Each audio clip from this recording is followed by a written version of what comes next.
Picture this. You're standing side stage at one of the biggest motivational speaking events of the year. You step back and forth on your high heels, getting out some nervous energy. The audience is filled with eager entrepreneurs and business folks at all stages of their journey. The convention center housing this event is massive, the size of 3 football fields. There are chairs set up in rows as far as the eye can see, each seat filled, people elbow to elbow, pads of paper in their laps, waiting for the next speaker to walk out on stage and fill them up. Their minds, their hearts, their souls, they're looking to be ignited by you. You peek out from behind the large LED screen that will flash your name momentarily. You take a breath. You adjust your outfit. A 2-piece top and skirt that shows your toned midriff. You wipe a smudge off your Jimmy Choo. You are ready. You step forward and start walking out on stage, just as the MC screams, "Give it up for Jen Gottlieb!" As the audience cheers and you launch into your talk, you think back to the beginning. Yeah, it wasn't kind of twists and turns. It was like the most twisty-turvy journey you'll ever know in your life. That's right. Even though today you teach people how to be seen as the highest, most confident version of themselves. How many of you are a little bit nervous as I talk about this, about sharing things, about going on video, about going on the radio and going on TV? Maybe some more introverted people that are a little bit nervous about being seen and being visible? Raise your hand. Be honest. Even if people like Ed Milet have this to say about you. I told her before we started, if she was a stock and I could buy her, I would be going all in because I just think she's remarkable. It didn't start that way. You had a long road to this stage, many twists and turns. You had to find your footing, overcome some pretty crazy challenges, and insist on being seen yourself before you could ever inspire others. Jen Gottlieb's road may have been a long and twisty one on her way to success, but now that she's here, she's not letting anything stop her. And she's here with us today to make sure we don't let anything stop us either. A tale of perseverance, self-discovery, and insisting the world accepts you just as you are. Today on the Gratitudeology Podcast. Would you walk through the fire? Would you ride through the storm? Will you walk on a wire? Will you save me if I fall? Will you break through the madness? Set us down where we're safe. I'll be right here waiting till you find me again.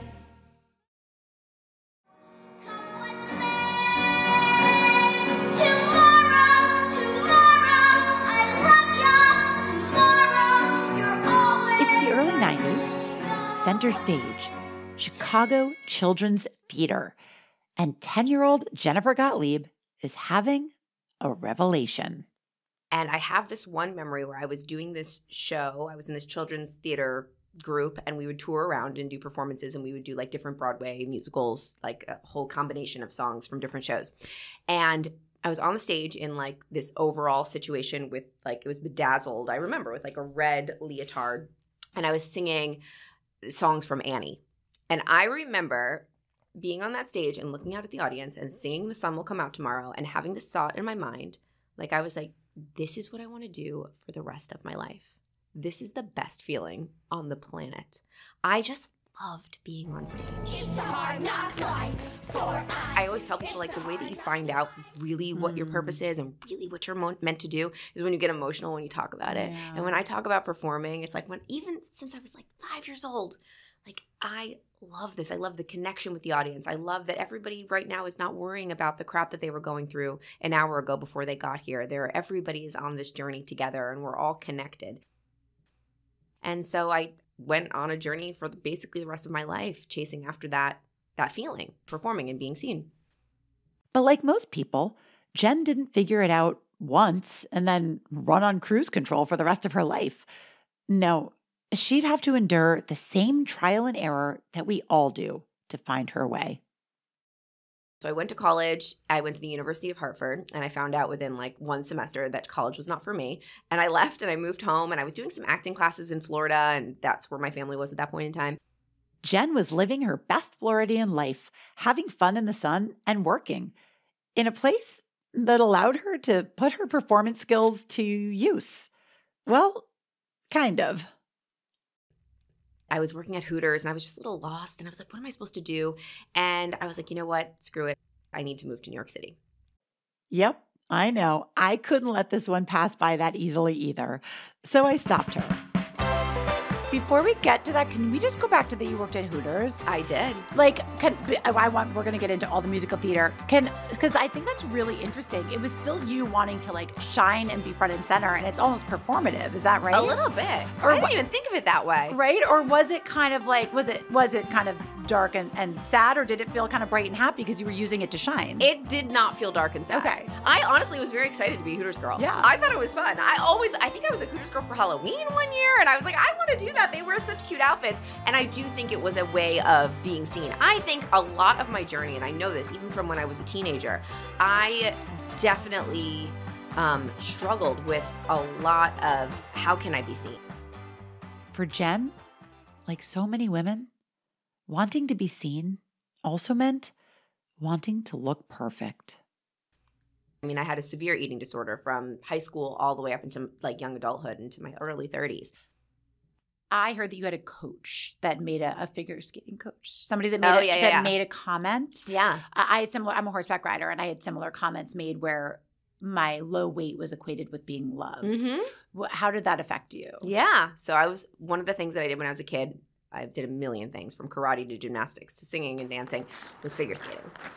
And I had this coach, and she was this Russian coach, and she didn't know she was doing any harm, but I started to lose some weight because, and you'll read in the book, I had a group of girlfriends that I was just trying to fit in with, and they were all going on an all-salad diet, and I was like, let's do the all-salad diet, right? I'll do whatever to fit in and be seen by these girls and feel like I'm cool and fitting in. And I started to lose weight, and my figure skating coach was like, oh, wow, you look so good. And then all of a sudden she was like pulling me out of the group when we would do group classes together. And she would be like, everybody look at Jenny. Look at how great she looks. You look amazing. I was getting more and more attention. And at the same time, my whole family was in a shitstorm because my parents were in the process of getting a divorce. My mom had fallen in love with this guy that lived in New York City, or he lived in actually Long Island, and he was traveling back and forth. And he was like, everyone all of a sudden was like, oh, you look so good. It was a really weird situation that was going on where I was getting attention for all of this weight that I lost. And all of a sudden I went from not really being seen that much because I was a little bit fluffier and bigger but to like all of a sudden heads were turning when I was walking down the street, and people were like actually giving me attention, and I was like, oh, is this what this means? If I'm skinny and I lose weight, then everyone notices me and I get attention, and I was so like dying for attention at that point because my family unit was falling apart. So I leaned into it more, and I was like, okay, I could do this longer, I could do this more, I could not eat more. And you'll read I tell the entire story in the book of how that turned into like severe bulimia eventually, and then that was a huge part of my life for a very, very long time. And I guess the Hooters thing was, body image was always like I used my body as a way to get jobs, get opportunities, especially living in South Florida. It's like that's what, if you're a young girl living in South Florida, the way that you look is going to get you lots of attention. And so the Hooters thing was definitely one of those things. But at the same time, like you said, it was, for me, I enjoyed it. Like I was honestly, like when we would do like the happy birthday thing with the plates, like I was like, I'm performing now. It was another opportunity for me to be seen. But of course, now that I look back, I'm like, oh yeah, of course I did that during that time. Jen's hunger to perform, to be seen, brought her on her next adventure, all the way to New York City.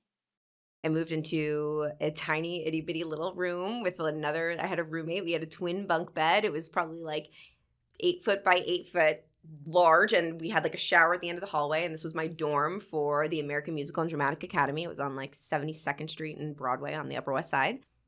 And I was in this 2-year conservatory program where we just sang and danced every single day. And I loved it. I really loved it. It was the best because in college I was like, I had to do math and like English and science and sing and dance. I was like, I don't want to do math, science, and English. I just want to sing and dance. And I was living in New York City doing what I love to do every single day. And it wasn't easy. It was really hard. It was like this is where I learned a lot of discipline. But like having to go and work for hours and hours and hours and hours on my songs. And during that time, I went to see a whole bunch of Broadway shows. That's like what we did. We either like went out and partied or went and saw Broadway shows and went to school. And one of the shows that we went to see was The Wedding Singer on Broadway, which is the Adam Sandler movie, The Wedding Singer. And I remember seeing this role in the show of Linda, which is the bitch that leaves Robbie Hart at the altar. And I remember seeing that part and just saying to my friend that was sitting next to me, I was like, I'm going to play that part one day. I just connected to her. I was like, this is my role. This is like, I just see it. And I was like, I have to move to New York. This is like, I have to play this part. And I tell the story in the book, but I manifested playing this role. I didn't just manifest it from visualizing it and thinking about it, but I manifested meaning I worked my ass off. And I eventually got to play Linda on the Broadway National Tour of The Wedding Singer. And that was a really, really, really, really big moment in me realizing the power of persistence, resilience, and hard work. Like you said, though, I realized that through that process and getting that part and doing the thing that I always thought that I wanted to do and not really loving being on the road and being an actor on the road, like, holy crap, is this really what it is? Like, oh my gosh, wait a second. I thought this is everything that I wanted and I don't love this. Now what? I don't know about y'all, but I could totally relate to this. This feeling of getting everything you thought you wanted and then realizing, oh crap. Have you ever had something like that happen to you? It can be really scary. A few years ago, I got my dream job as an on-air personality on QVC. I'll never forget that feeling of receiving the call from my agent telling me I got the job. I was elated until I realized that it meant traveling back and forth from my home in New York City to Pennsylvania several times a month and staying by myself in sterile, lonely hotels. It did a real number on my mental health. Like, things got bad. When the pandemic happened, we decided to move to Pennsylvania permanently.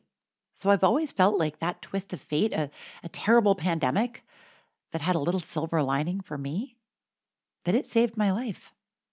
So I asked Jen. What was a moment where you were like, maybe you were in a hotel or you were with these people that you didn't want to, what was it that made you not love it?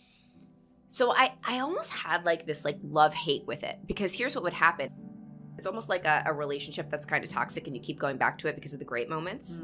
So everything around the show, like the bus that I had to sleep on the floor of, and then like going into the hotel, checking into the hotel, checking out of the hotel, getting on the bus, like the whole act, like going to every Target in the entire country to get cans of tuna to eat because I was trying to eat clean even when we were in places that didn't have, they only had like, you know, like a Chili's or a Fridays, and I'm like, I'm going to eat this can of tuna.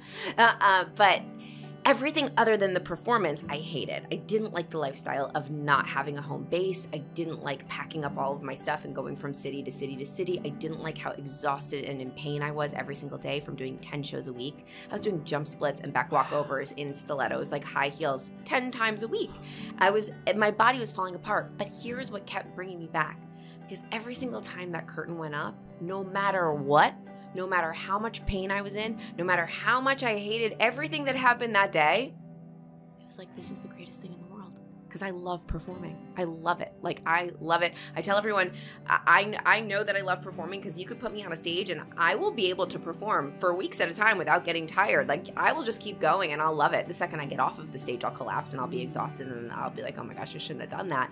But that's what lights me up. So I loved being on the stage, but I hated everything that went along with being an actor that almost felt very like out of place because it was a tour and we were traveling around, and I had a boyfriend at the time and I missed him and I wanted to have like that solid home base, and it was exhausting. It really, really was. And there was no time to refill your cup because you were always going. Yeah. So that, I mean, in a nutshell, that's like, there wasn't any specific moment where I was like, this is not what I want to do. But I feel like I kept having that inner voice say to me, like it was whispering to me, Jen, I don't think that this is what you want. But then the curtain would go up and I'd be like, I love this. Of course this is what I want. And then I would go back to sleep in my bed at night and I'd be exhausted and I'd be hurting like, this isn't like what you thought it was going to be. Is this really what you want to do? And I'm like, shut up. Yes, it is. Right? And I just kept trying to like fit my square peg into a round hole because this is what I wanted my entire life and I was living it. So it was really hard for me to listen to that inner voice until I stopped doing it. Yeah. And then I realized, oh, there's more than this. So you finished, this is your early 20s. So VH1 Yeah. next. Yes. So tell me about that, because this is wild to me. Like, you weren't a fan of the musical format. Okay, tell me. No. So in The Wedding Singer, I played Linda, who in the show is like a rocker chick. She's like Pat Benatar, like mixed with Lita Ford, if you know her. She's like a rocker metal like ditzy Jersey girl. That's the character. And so I get back and I'm home for a little bit and I'm just auditioning, kind of figuring out what I'm going to do. And I see this audition for this TV show about heavy metal on VH1. And I'm like, great, I'm an actor. Like, I just played like the metal girl. They want a sexy rocker chick. I'm like, I got this in the bag. Done. And the night before the audition, I'm like, okay, the only thing is like, I don't really know anything about heavy metal music. Nothing. So I'm going to research and study all the things so I can know everything there is to know about it. And I'm like all night, like trying to learn the lyrics to the Metallica songs. Oh my God. Like, it was just a hot mess. And I go into this audition, and in the waiting room, there's like legit metal girls there. They're real. Like, they've got like leg tattoos and like the real corsets, and like they look freaking awesome. And here I am in my like fake Van Halen t-shirt that I got at Bloomingdale's the day before that I like tied up, and I'm like, you know, it's those shirts that like fake like we buy them to like look cool, but they're not the real metal shirt. And I go into this audition and I forget everything that I studied. I don't remember a single thing. They're asking me all these questions about like, what's your favorite band and everything, and I'm trying to guess. And this is what's so ironic about this story.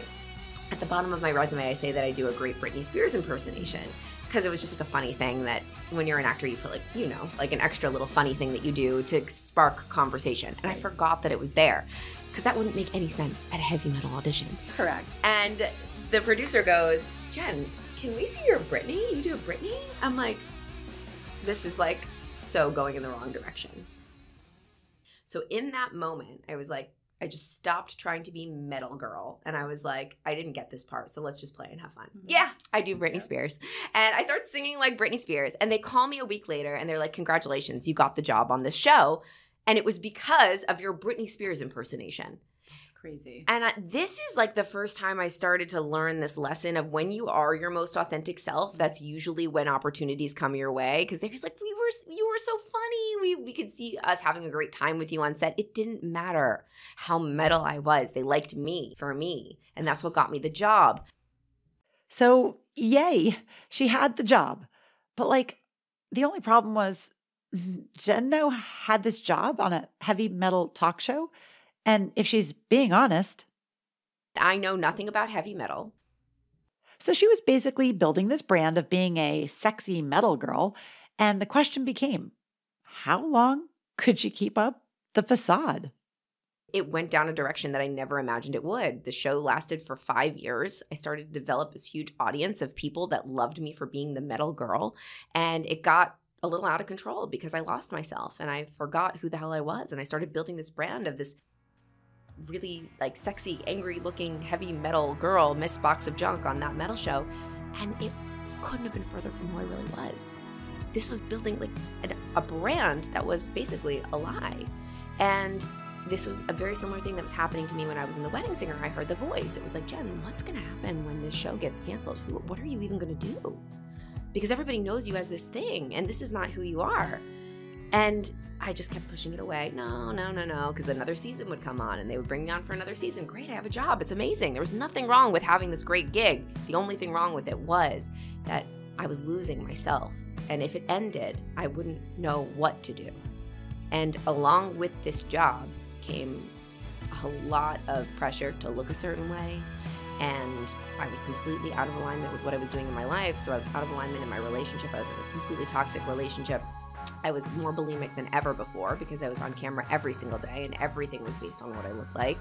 And I spiraled and it got really dark and it got really bad. And just at the tail end of as bad as it got was when I found out the show was canceled. And the guy that I was with left me for one of our friends. And I went from living this life that I thought was completely under control on the outside, right? It's under control, it's perfect, you know. It wasn't, but at least it looked that way, to losing everything and having to start over and figure it out. So that all happened in like a week, right? It was a very short, compressed amount of time. Yes, it was a whirlwind. Yeah. So I know that after that was when kind of your fitness, like the fitness Barbie, came into light. So tell me about that. I always loved fitness. Yeah. I always did. And I was a dancer. And so I even said to my boyfriend before that everything kind of blew up, I was like, I'd be a great personal trainer because I love teaching. I love helping people. That would be a great job for me, especially as an actress because, you know, I don't want to be a babysitter or a waitress anymore. I'd love to have a job that's flexible. So I always wanted to do that. And he's like, no, you don't want to do that. He never wanted me to have a job. He's like, don't do that. Just stay home and audition and do your thing. Let me support you and let me take care of you. Right? Like, don't just be my wifey. Don't get a job. Right. And so I always pushed it away, but it was always in the back of my mind that I thought I would love to do it. And when everything shit hit the fan, the only thing that I could think of, like the only thing that kept coming to my mind of what I could possibly do with myself after losing my show and ending up in this little tiny room with a window that faced a wall and like all these roommates was I could be a personal trainer. This is what I always wanted to do. And at that time, I had a very fancy gym membership thanks to ex-boyfriend at Reebok Sports Club, which is now Equinox. But it was like where all the celebrities worked out. I did their PR as well. Amazing. So you know all about it. I sure do. Yeah, great, beautiful, amazing gym. And I had a couple of weeks left on this membership that ex-boyfriend paid for. So I was like, all right, I'm not going to be a trainer at just any gym. I want to be a trainer at this gym. I had no training experience. I didn't know what the hell I was doing. But I knew that I had a couple of weeks to figure this out and to get this job. So I really focused on becoming friends with everybody there, really learning how to network and connect with people and forcing myself outside of my comfort zone to get this job and like get my NASM certification and figure it out. And this is where I learned discipline. So you say you learned a lot about life from fitness. I love that. I learned a lot about hard work and discipline from fitness, and not even just fitness and the act of working out, but the act of having to, they basically said to me, okay, you can be a trainer here, but before you get to train any clients, you're going to have to clean up the gym from morning until night and be basically like, they're called floor hours. And you have to do a certain amount of months of floor hours before you can start taking clients because you have no experience. So basically, I lived at this gym from 6 a.m. till 8 o'clock at night, picking up dumbbells and putting them away. And I was like, I'm going to be the greatest gym janitor that you've ever seen in your life. I showed up at 6, like I wanted it so bad. And my back was against the wall. I had to succeed. I had no other choice. So this is where I learned. Get up early, show up, go the extra mile, network your face off, connect with people, follow up with people. I learned so much about hard work and entrepreneurship from building my personal training business. These are the moments I love to hear about in this podcast. That moment where someone could have taken one of two perspectives. They could think, this is degrading. I was a Broadway actress. I'm not cleaning up the gym. Or they could get incredibly grateful for the opportunity and understand that if they showed up fully, doors would open. Jen chose the latter. And it was not long before I started taking clients, and then I became the most booked trainer at that gym. And then I was so booked that I was like, my entrepreneurial brain started to kick in. It was like, wait a second. They are paying this gym $150 to train with me, and I'm getting paid $30? How does that make sense? There is a gym right across the street, and then I also had a gym in my building where I was living with my new roommate when I up-leveled a little bit, and I was like, I've got a gym also in my building. What if I brought them here and I could make the whole $150? And that started happening. They found out, and they were like, yeah, you can't work here anymore. They fired me, and that was what really forced me to build this business, and that was where my personal training business, JLG Fitness, was born. It was around this time that a happenstance, a small, random public speaking opportunity, would come along and change everything. So I understand that you ended up speaking to like some fitness professionals, right? And that's kind of where you got on stage and you were like, oh, I like this. Yes. Like you knew you liked being on stage, but speaking. Yeah. And I'd read that it maybe even scared you a little bit, that format. Oh, a lot of it. Okay, so tell me about that. A lot of it. I had been on stage for years, my whole life. Yeah. Performing in front of probably thousands and thousands of people my whole life as a character. Easy peasy for me. I love that. It's everything that I live for. But I had always hid behind a character. Even as in that metal show, I was Jennifer, but I was definitely hiding behind a fake version of me, a character. And I had never actually spoken as myself on a stage before ever in my life. And Carbon 38, which is this great fitness brand, I was one of their ambassadors. And they're like, hey, we need someone to come in and speak at this event to some of our other ambassadors. And I'm like, speak? What do you mean? Like, what? Like, speak? They're like, yeah, just tell your story. And I'm like, oh, this is a thing? I didn't even really understand that this was like a thing that people did. And I started to explore that, and I was like, wow, like inspirational speaking, motivational speaking, like that's cool. And I remember rehearsing my talk like I'm an actor, so I'm used to rehearsing and learning lines and memorizing. And I went about this the totally wrong way. I was like trying to memorize the thing that I was going to say. I was so nervous. I was so scared. And I showed up at this thing, and it was at a bar studio. I wasn't wearing any shoes. There was no clicker. There was no screen. There was 12 girls sitting on the floor. A few guys, actually. There was a couple guys there sitting on the floor in front of me. And this was my very first speaking engagement. And I was there to tell my story. And I start telling my story. I forget all of the words that I memorized, and I just start talking. And I see these girls on the floor start to cry. And that is when I was like, holy crap, this is it. I'm connecting with these people with my words. And they're learning from my story right now. And they're being impacted right now from my story. And they're probably going to go take action, and they're going to show up in a different way because of the things that I'm saying right now, because of what I went through. This is incredible. This is so much better than being an actor. And I loved it. And I walked out, I was like, how do I do more of that? And I didn't know how. I had no idea. It wasn't like I walked out of there and I was like, hey, I'm going to be a motivational speaker. That didn't happen. I kept continuing on with my fitness business, but I started to expand into maybe creating more content online and building that brand a little bit more and seeing where it would go. I never really knew. I just consistently kind of tried things and took action, and it turned into something that gave me a little bit more clarity, and I followed that a little bit more, and then I got a little bit more clarity from taking another action step, and then I followed that a little bit more, and it turned into something where I'm like, holy crap, this all makes sense now. Something Jen often says is you can't compare your page 1 to someone else's page 100. She knew in this moment, much like the beginning of her fitness journey, that it was time to build something new from the ground up. She wasn't sure exactly how, but she just started putting one foot in front of the other. I started listening to podcasts, and what I would do, like all my friends were going out and partying, and when you get to a point in the personal development world, if you start to expand and grow, you start to kind of outgrow some of the people in your life. Yeah. And what I noticed is I would go out with my friends, and we would have totally different mindsets, and I would leave, and I would feel kind of like, oh, I just don't fit in anymore. They don't get it, and I just would feel worse than when I would go. So they would all go out, and I would say, okay, I'm not going to go. And I would walk around New York City with my headphones in and just listen to podcasts. And I would walk from downtown all the way uptown, and this is what I would do all the time. And I listened to a lot of people that are my friends now. Welcome back to the School of Greatness. Best-selling author and host. The #1 health and wellness podcast. On Purpose with Jay Shetty.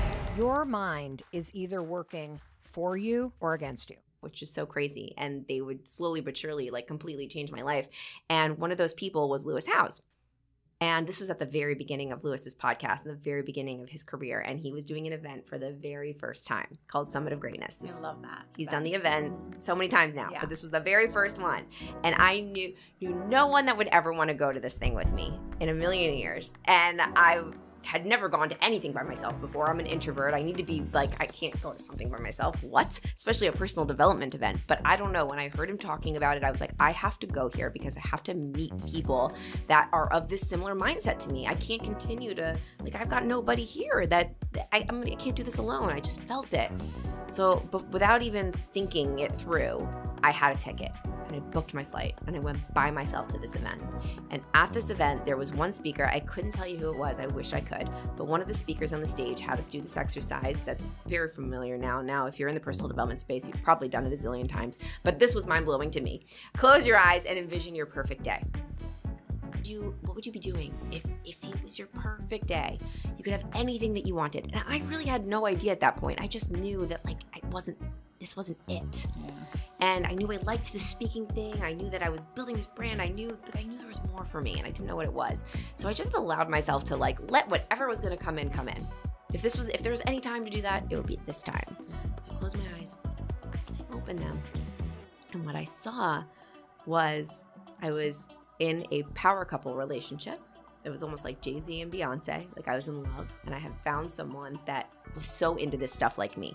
And we traveled all around the world together and spoke on stages. And I just saw me and my partner in love speaking on stages.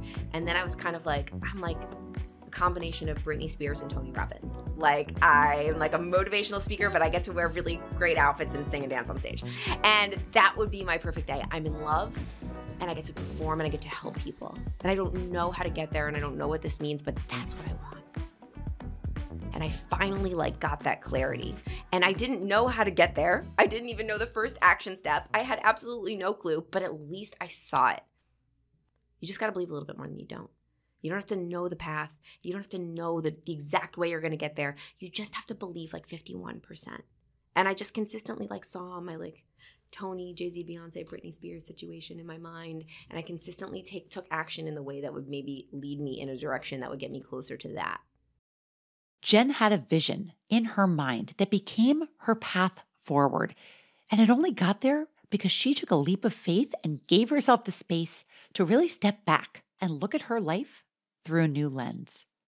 This is what personal development is all about. No longer trying to figure out your life in a vacuum, in your own brain, but instead hearing insights and input and being open and receptive.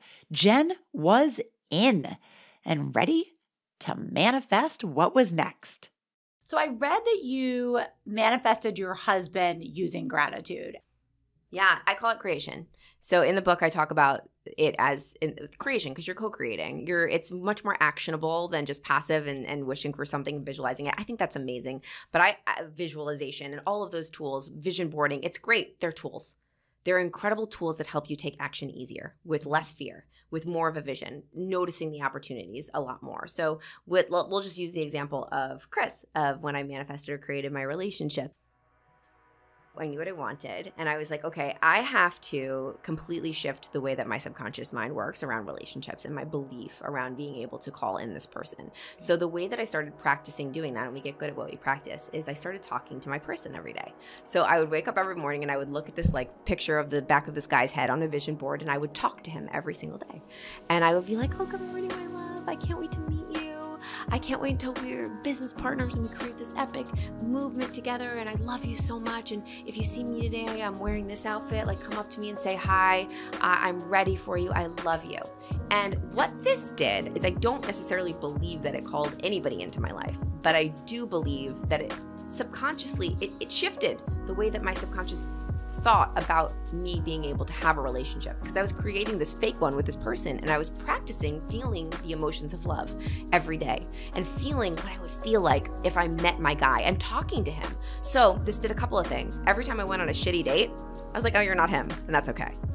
I talk to my guy every day. It's fine. We're in a relationship. It's all good. I wouldn't get crazy. I wouldn't get anxious because I had this guy that I was talking to. He became very real to me because I knew he was walking around the planet looking for me too. I just felt it. I did that by talking to him and doing future gratitude. So you said scripting, where what Joe Dispenza talks about, feeling as if you already have that thing. So I would just write down every morning, I'm so grateful I met the love of my life today. I'm so grateful that I'm so in love. And that would just go with hand in hand talking to my guy. I would go on, I call them wonder walks. I'd go on walks, those walks that I would listen to podcasts on. I would put on music and I would pretend that me and my husband were walking hand in hand, and I would just feel the way that it would feel. So I was getting myself really comfortable receiving love and feeling love, so that when it came, I wouldn't push it away. Or when it came, I would notice it. Or when opportunities arrived that would lead me in the direction of finding my guy, I would notice them. And instead of being afraid or saying, no, I can't do that, I would walk right towards them because my subconscious was like, easy peasy. We already did this. You're in love. It's all good. Right there. Go. And that's how I believe that I created the opportunities for my husband to come into my life. And that's also why I believe I was able to receive him instead of pushing him away, which I might have done if I didn't do all of that practicing. Jen was ready. So when an opportunity presented itself, funny enough, back in the same gym from which she had been fired, she leapt. As they say, when one door closes, another door opens. When I got fired from that gym, they said, you can never come back here ever again. You can't be a trainer here. You can't be a client here. You can never step foot in this building ever again. This woman had it out for me. She hated me. She was the manager. I don't know. She just was like, it was a bad firing. I was like, okay, you really want to make me feel like shit right now for doing what any normal girl would want to do if she was a hustler and trying to make money. Sure. But, okay, great. Fine. I'll never come back here again. Right. So years had passed. I built JLG Fitness. I was very successful financially, and I had been able to become a member of Equinox, and I was working out at Equinox right down the street on 75th Street. And I'm walking down the street and I notice that the sign on the Reebok wall is no longer Reebok. It is now Equinox. So I found out that Equinox had acquired Reebok. And I'm like, oh, that means that nobody that fired me works here anymore because clearly it is no longer Reebok. So all of a sudden I got this hit from the universe. It was like a gigantic download. It was a huge moment, like almost like the moment that I got when I had to go to Summit of Greatness. It was like, Jenny, you need to go back into that gym. There is someone there that you need to meet. You need to go in there and you need to connect with people. At that time, my word of the year was, I had this practice that I make words of the year. It's a lot of people do it now. Yep. My word of the year was connection. And I was like, oh, I got to connect with people there. My word of the year, go in there, connect with people. So I go in, I start working out there again. I bump into a trainer that I had dated when I worked there, Carlos. Hi, Carlos. Love you, Carlos. And Carlos, it was a silly relationship. He it was one of those rebound relationships from the other guy. But we've all had our Carlos. We've all had him. He's great. We love Carlos for this very, very specific reason. And Carlos was still training people there. And I have my own business at this point in time. I was so proud of myself. It's always good to bump into an ex when you're really proud of yourself. And he's like, so what are you up to? I'm like, I built this business. I'm training people all over the West Side. I have employees that work for me. I've got this virtual thing going on. And he's like, wow, that's awesome. I was like, yeah, but I'm here because I want to connect with people. Like, my word of the year is connection. I want to network. That's why I'm here. And he's like, oh, there's this guy that works out here. I think he does something similar to you. I don't really know him that well, but I think he's in that space. And I think he does something with connecting people. And he sent me this guy's profile on Facebook.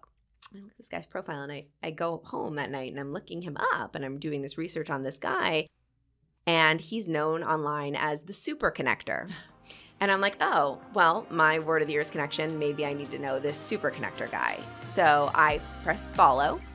And before I know it, I have a DM from the super connector, Chris Winfield. And we start chatting and we arrange to go for a walk in the park. And I don't tell this part of the story that often. But that day we were supposed to go to the park. I really didn't want to go. I'm like an introverted person, so I always have to force myself to go to things. That's interesting because you seem so extroverted. Do you have to really push yourself? Sometimes. Yeah, I would much rather be at home in my sweats than dressed up at a party. I love to be on stage. I love connection. I love what happens when you go and you make that relationship. That's what I live for. But the the act of going and getting myself there is very hard for me. Sure. I think that's just a very human It might be a very human response. It might not even be an introverted thing. But I didn't want to go. And I had to push myself and I had to look at my word of the year connection and I had to be like, no, you have to get outside your comfort zone and do things to make things happen. It wasn't a date. It was like meeting this guy that could help me with my business or whatever. It's like connecting. So I forced myself. I remember saying, just get to the bench. There was a bench on Central Park, right at the corner of Strawberry Fields where I was going to meet him. And I knew the bench. So I was just focusing on the bench. Get to the bench. Have my workout clothes on. My hair is like on the top of my head. I've got no makeup on. Just get to the bench. And I sit there and I'm looking around and he's late. And then all of a sudden this guy walks up to me. He's like 6 feet tall and he's got these aviator sunglasses on and he pulls his sunglasses down and he looks at me and he goes, who's luckier than us? I don't know if it was like this pickup line. He still says it was not a pickup line. He's like, it was a beautiful day. We were meeting in the afternoon in the middle of Central Park, and it was gorgeous. There was nobody luckier than us. But he had absolutely no idea that there really was nobody luckier than us in that moment. I had no idea when I was forcing myself to get to that bench that I was about to go meet my husband. And so I always tell people, you're one connection away. You're one moment away, you're one yes away, one action step, but you got to get it to the bench. You got to make it there. I almost didn't. I almost didn't walk into that gym. I almost didn't say to people I want to connect with people and an ex-boyfriend. Like, it almost didn't happen. There were so many moments where it could have not happened.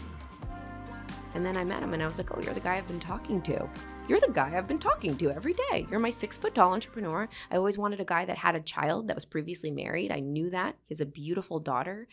I always knew I wanted him to have tattoos, and I wanted him to be funny, and I wanted him to live on the Upper West Side, all these things.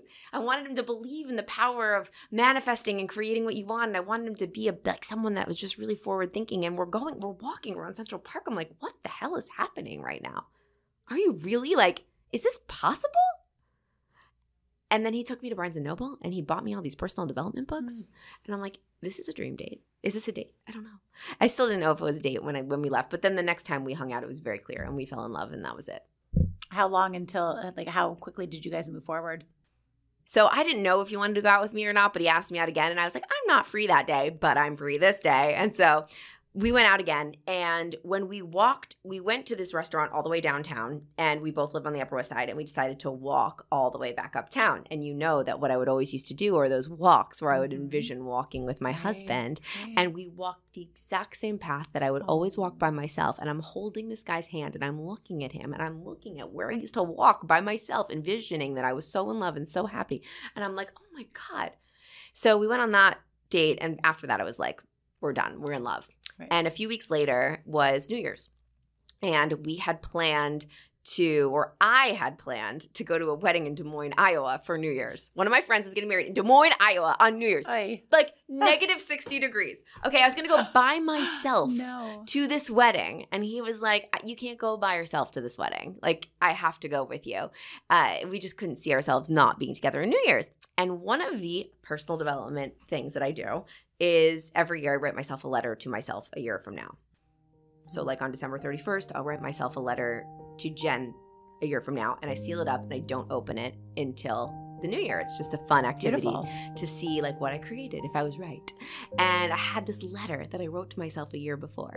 And Chris and I are just sitting in the hotel. We're getting ready to go to this wedding. I'm sitting on the bed. I'm like, I have my letter. I want to read it. I have no idea what it says. And he's like, okay, read the letter. I'm like, oh, okay. I open this letter, and the first line is, Dear Jenny, I'm so excited that you're sitting next to the love of your life right now. Give him a kiss for me. So, I don't know if that was just my knowing, the universe, God, but all of it, co-creating. Co-creating. One of the things I've heard Jen say repeatedly on stage that I really jive with is this. She says fear's whole job is to keep us the same. And that really struck me, because how many of us don't make moves because we're fearful, or because we're procrastinating, or because we're confused, or because we have too much on our plate or are overwhelmed? Jen said her simple solve to this is asking herself, how do I want to feel after I do this thing? Do I want to live in the regret that I avoided making a move out of fear? Or do I want to get into bed tonight, proud of myself for pushing through? I loved this, so I asked if she had any other advice for those of us who may need a boost to get off our ass and take that next step, even in the face of that fear. We're not going to be fearless. The fear's not going to go away. It's a human response. It's okay. And the fear, that feeling, it's not going to kill you. It's not. It's just going to be there. And really what's helped me to take action, even though I'm afraid, is not trying to wait until I'm going to be fearless. Because if I wait until I'm fearless, I'm never going to do anything. Because I always have a little bit of fear. I always have a little bit of doubt. Always. Coming here, I had a little bit of fear. We always get a little bit nervous. There's always something, a little bit. It doesn't matter what level you get to. Always. And so I just change my relationship with that fear. And I put my arm around the fear and I bring it along with me. And it sucks and it's uncomfortable and fear doesn't feel good. And when fear is telling you, you don't have enough time, you don't have enough money, you're not ready yet, all the excuses, all of the things that it says to you, you're too overwhelmed, you can't do this right now. It does everything in its power to try to keep you from doing the thing that you should do to move you forward. Everything. But if I just say to it, sometimes like, I'm crazy, I'll talk to fear. I'm like, shut up, fear. Mm-hmm. I hear you. I get it. You're trying to keep me the same. You're trying to keep me safe. I'm not in danger here. So come along. I know you're going to be screaming at me the whole way. Sit in the passenger seat of the car. I'm driving the car. And in my second chapter of my book is Give Fear the Finger. I'm just like, shut up. I give it the finger, I bring it along with me, and I take action with it there anyway. But here's a cool thing that happens when you do the thing you're afraid to do. Every time you do the thing you're afraid to do, you take away a little bit of that power that fear has over you because you prove it wrong.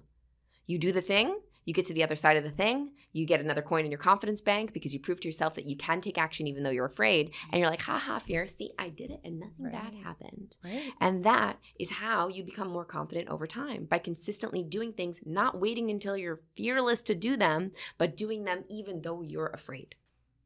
I started this entire movement around gratitude, not because I want to encourage people to be so grateful for the nice things they already have. That's great. I hope they are. But to really learn to be grateful for the challenges, the hard parts, the imposter syndrome that comes and taps you on the shoulder and says, are you crazy? We can't do that. Mine does it all the time. 19-year-old me who was a drug addict, I'll be going to sign a 7-figure deal and she says, are you nuts? We're a drug addict. We can't do that. And I give her a hug.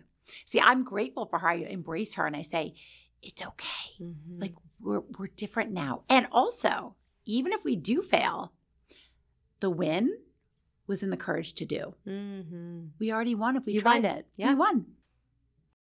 Well, we're on the topic of fear and things I'm totally terrified of. Can we just talk about ice baths for a moment? Yeah, ice baths. We all know they're a hot trend. Every podcast bro and biohacker seems to be showing up on Instagram in his skivvies, plunging under ice. And I've got to be honest, it looks just awful. Just terrible, if I'm being honest. I complain to my husband if he drops our thermostat below 73. So when I heard that one of the things that Jen does to toughen up and push past her fears is to do a weekly ice plunge, I needed to hear more. I'll walk you through the first time I ever did it. Okay. And then I'll walk you through the process of how you can do it too. Okay. And I think that all of the excuses are just fear. Yeah. It's easy peasy to get ice. Yeah. You know that. Yeah. Anyways, so the first time I did it, let's go back to Lewis House. Lewis, shout out. I was in his mastermind. This was like the first big mastermind that I joined when my business started becoming successful. And the second day of the mastermind, he's like, all right, everyone, we got a surprise for you. Everyone come up to the top floor. And I'm like, oh, great. Yay. I love surprises. And we walk up to the top floor and I look out and there's all these like bathtubs lined up. And this woman is walking around and she's pouring ice from a bucket into these bathtubs, and I have no clue because no one was doing ice baths for fun at this time. No one was Instagramming ice baths. This was not a popular, trendy thing then. It was not. No one knew what the hell it was. No one knew who Wim Hof was. And I'm like, oh, that's a lot of ice for the beverages for the party. That's literally what I was thinking.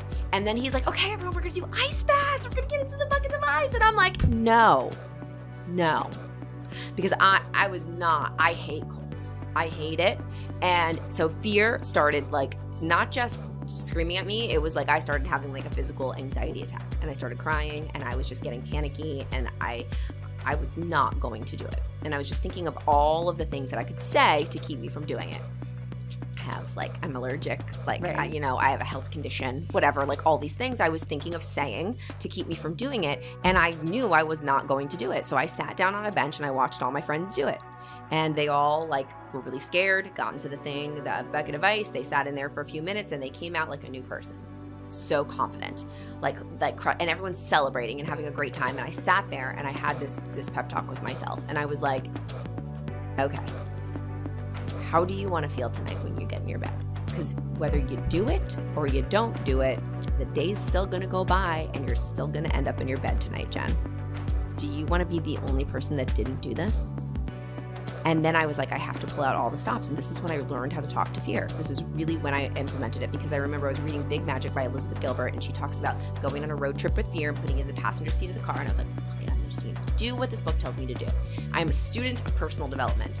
And I was like, all right, Fear, get in the passenger seat of the car. We're going to drive. We're going to go into this stupid ice bath. And it's going to be 2 seconds. Time doesn't stop. Discomfort is temporary. It's temporary. It's not forever. It will last 1 minute. And before you know it, you're going to be in your bed tonight. How do you want to feel? Like now I'm like years later, I'm doing a podcast telling the story. But in that moment, it felt so scary and so real and so horrible. But it goes by. So I sit in this stupid bucket of ice for a minute, and it sucked, and it was terrible, and I wish that I could tell you that I liked it or something, but I didn't like it. It was horrible. Right. But as soon as I was done and I got out, I got in again, and I did it again. Because when you do the thing you're afraid to do, you take away the power of the fear. It's over you. I proved it wrong. So I didn't die. Nothing terrible happened to me. I just proved to myself that I'm more courageous than I even know. Fuck you, fear. I'm going to go do it again. Then COVID happened. So let's skip a few years later, lots of years later, 2020. And we were all home, not doing anything. And I decided, we were doing a lot of cryo at the time with our stepdaughter. And my stepdaughter and my husband's daughter, and we would go to this one place that was open, and we would go do cryo as like a way to challenge ourselves because we couldn't really do a lot of things. And it was like our activity to do together. And I was like, we should do ice bath Sundays. Let's challenge ourselves and let's do something that we're really afraid of, and let's have a new challenge during COVID. And so this is where I learned how to do this. I was like, I just got to get really creative. And so we Uber Eats 15 bags of ice, and we put them in the bathtub, and we would all take turns getting in the bathtub, playing music. And it was a great connective experience. It was a great experience to remember that discomfort is only temporary. And it was a thing that we started to do. And now I do it all by myself. My husband and my stepdaughter don't want to do it with me anymore. So I just order all of the ice, and it's very easy. So anyone that's sitting there saying, I can't figure that out logistically, you can figure it out logistically. Yeah. That's just fear giving you all the excuses in the world. Just, but it is an expensive thing to do. So it's definitely a privileged thing to be able to do. It's like, I understand that.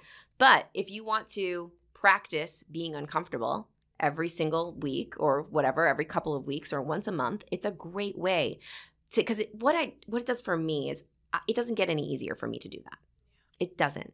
However, every time now as an entrepreneur, an uncomfortable thing comes my way, which is pretty much several times a day, where I have to have an uncomfortable conversation, or I have to put myself out there and do an interview that I'm scared to do, or I have to do like my Instagram lives that I do every morning, like anything that's hard for me and scary.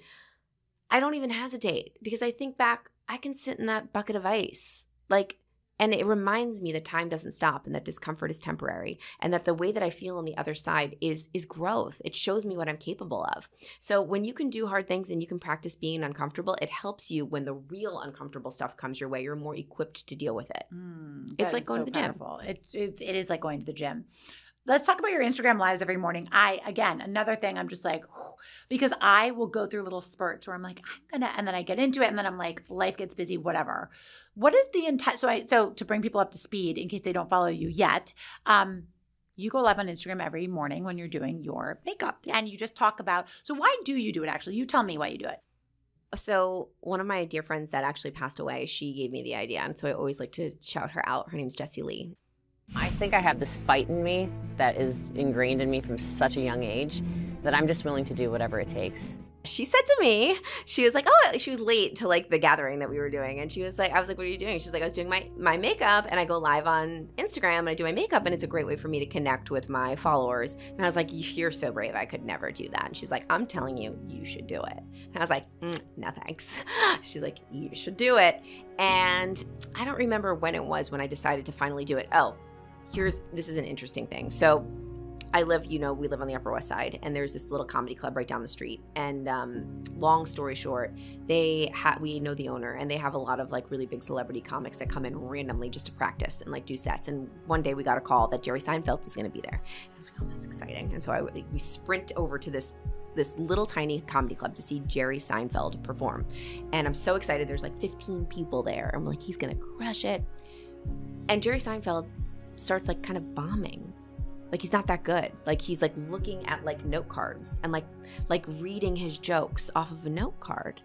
And I was like, oh my gosh, Jerry Seinfeld, one of the best comedians of all time, one of the highest paid comedians of all time, is allowing himself to be seen as a beginner in order to figure out what works and what doesn't, in order to practice.